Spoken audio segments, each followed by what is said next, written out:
What happens when one of Hollywood's biggest stars gets completely blindsided on live television by questions that cross every possible line?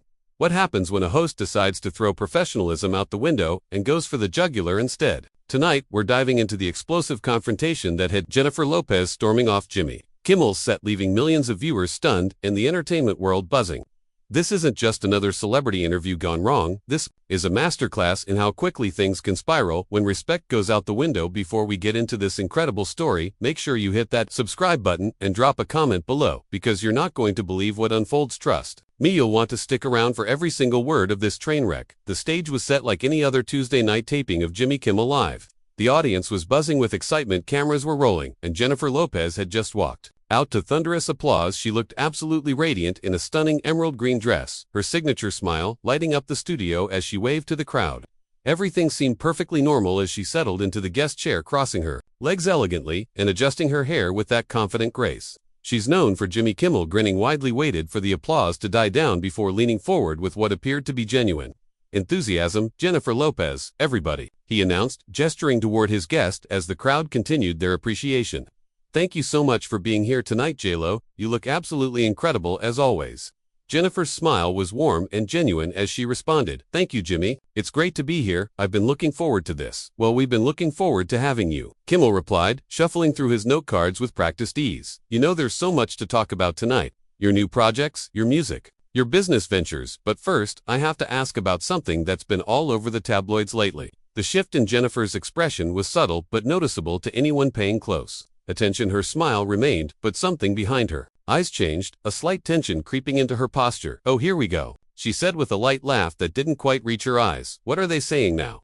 Kimmel chuckled, but there was an edge to it that hadn't been there moments before. "Well, you know how it is. People love to talk, but I'm curious about your thoughts on some of the criticism you've been getting about your recent performances. Some people are saying you're not quite bringing the same energy you used to." The question hung in the air, like a challenge. Jennifer's professional smile faltered for just a fraction of a second before she recovered, but the damage was done. The tone had been set, and it wasn't the respectful, fun interview atmosphere that had been promised during the pre-show discussions. "I'm sorry, what exactly are you referring to?"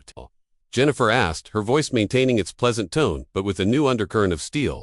"Because I've been getting nothing but positive feedback from my audiences and the people I work with." Kimmel's grin widened, and there was something almost predatory about it now. "Well, I mean, let's be honest here. You're not 25 anymore.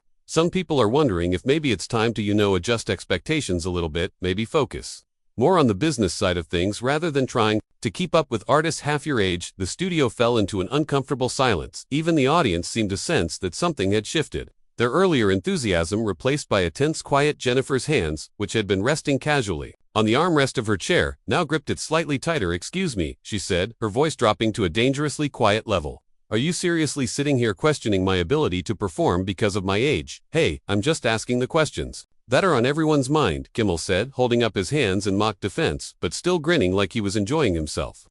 "I mean, we've all seen the videos online. Some of the dance moves aren't quite as sharp as they used to be. The vocals seem a little strained sometimes. I'm just wondering if you've noticed it too." Jennifer's jaw tightened, and for a moment she looked like she was calculating her next move very carefully.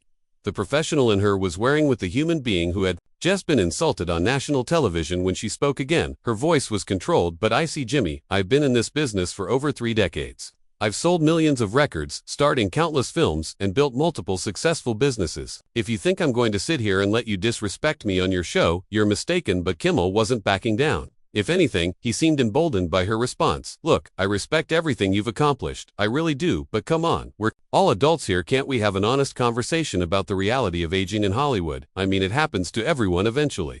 "The reality of aging?" Jennifer's voice rose slightly, and she leaned forward in her chair. "The reality is that I'm at the top of my game, and I work harder than people half my age. The reality is that you're sitting here trying to tear me down for what? Ratings?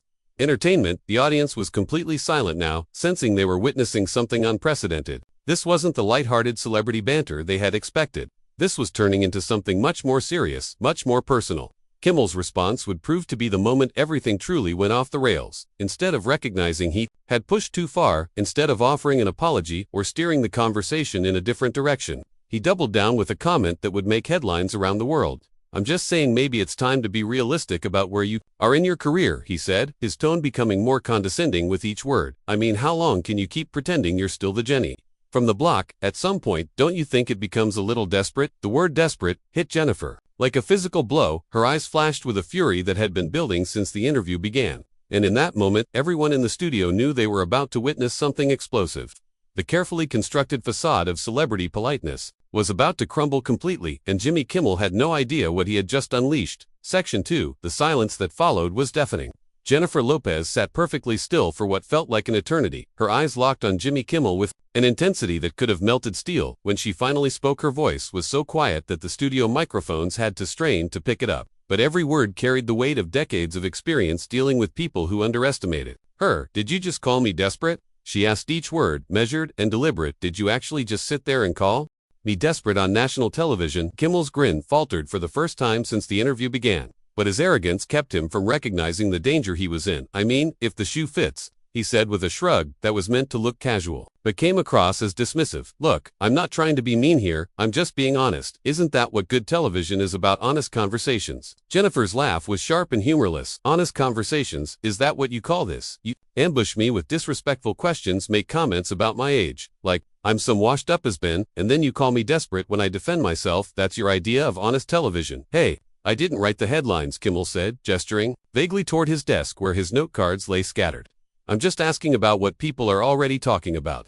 Isn't it better to address these things hidden rather than pretend they don't exist? The patronizing tone in his voice was unmistakable. Now, and Jennifer's composure was hanging by a thread. She uncrossed her legs and leaned forward, her posture shifting from relaxed celebrity to someone ready for battle.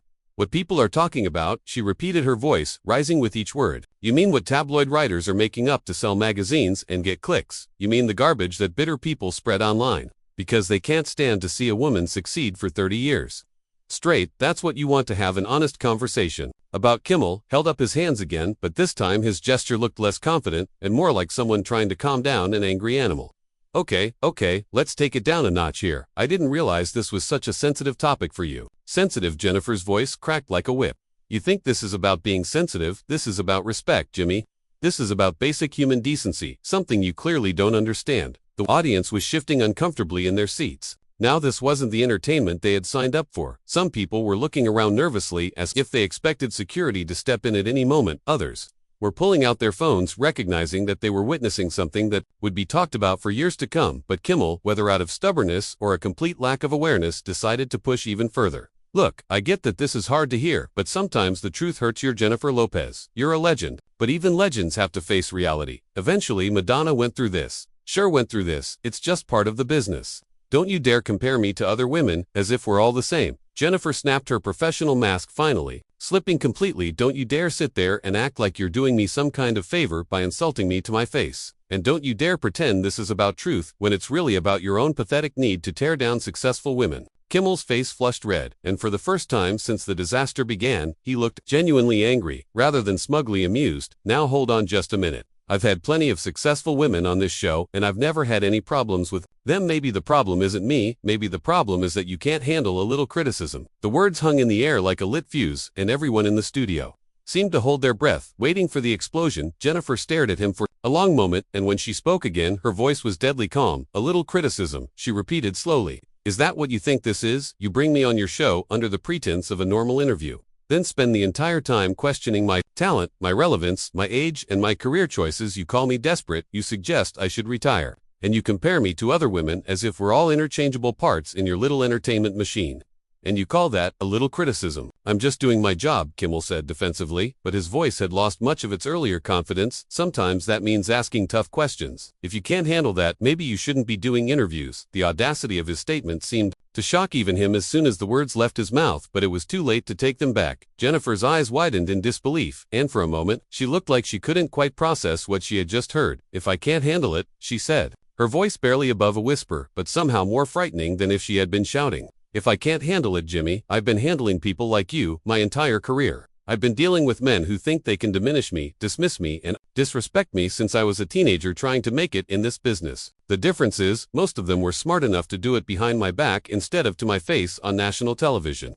She stood up abruptly, her chair scraping against the floor with a harsh sound that echoed through the silent studio. The movement was so sudden and decisive that several audience members actually gasped.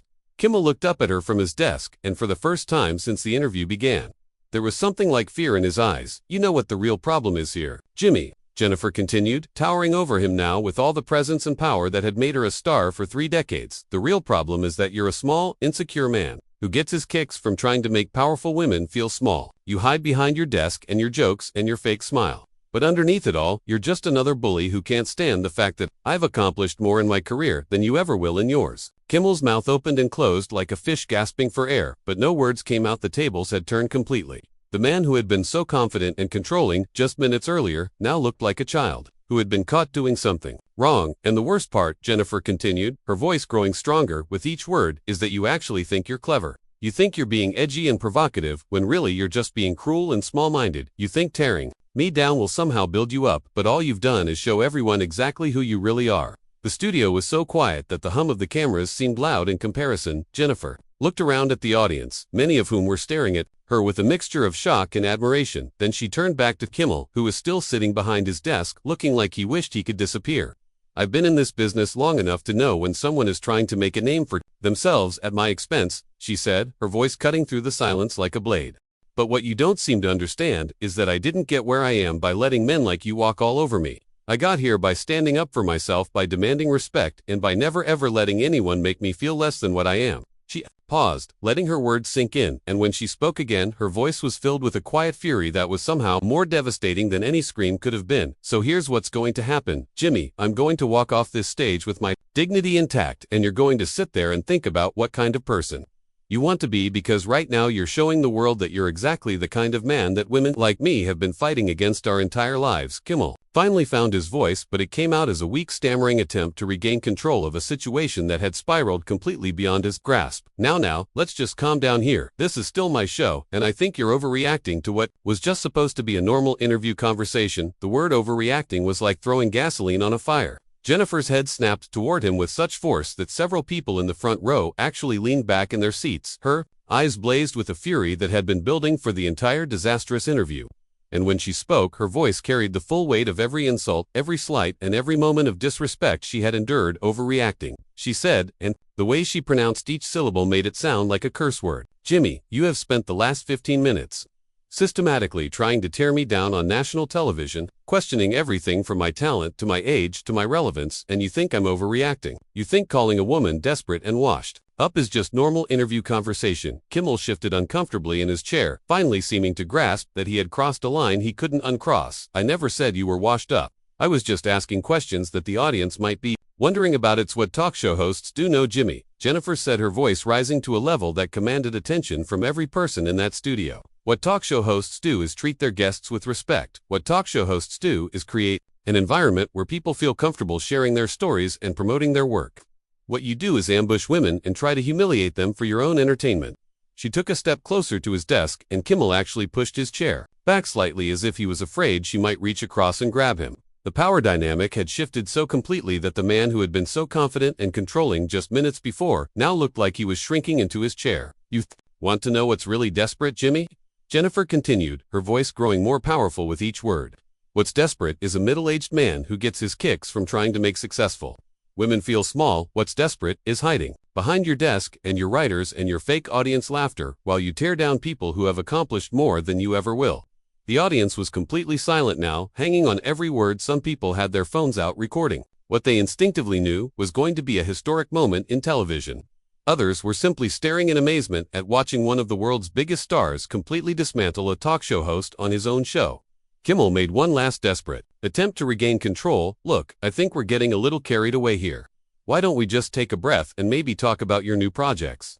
Instead, I'm sure the audience would love to hear about what you're working on. Jennifer laughed, but it was a sound completely devoid of humor. Oh, now you want to talk about my projects. Now you want to show interest in my work after you've spent the entire interview questioning whether I'm even relevant anymore. You think you can just flip a switch and pretend the last 15 minutes didn't happen. I'm trying to give us both a way out of this, Kimmel said, and for the first time, there was genuine desperation in his voice. We can salvage this interview if we just move on and talk about something else. A way out? Jennifer's voice reached a crescendo that seemed to fill every corner of the studio. Jimmy, there is no way out of this. You made your choice when you decided to disrespect me. You made your choice when you called me desperate. You made your choice when you suggested I should retire and fade away quietly like some relic from the past.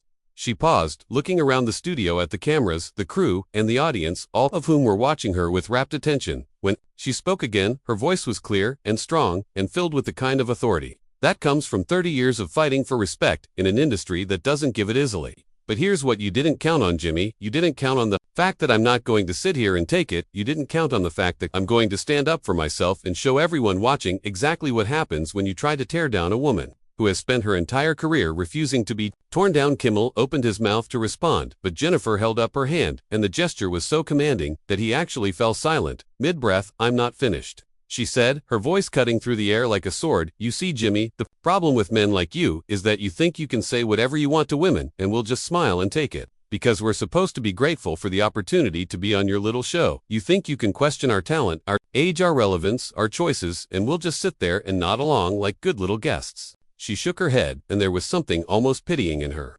expression as she looked down at him. "But what you don't understand is that women like me didn't get where we are by being good little guests. We got here by fighting for every opportunity, by proving ourselves over and over again, and by never ever letting anyone make us feel like we don't belong." The silence in the studio was so complete that the sound of Jennifer's heels clicking against the floor seemed to echo as she took another step toward Kimmel's desk. "So here's what's going to happen," she said, her voice dropping to a level that was somehow more menacing than if she had been shouting. "I'm going to walk off this stage, and everyone watching is going to see exactly what kind of man you really are. They're going to see that behind all the jokes and the smiles and the fake charm, you're just another bully who gets off on trying to make powerful women feel powerless."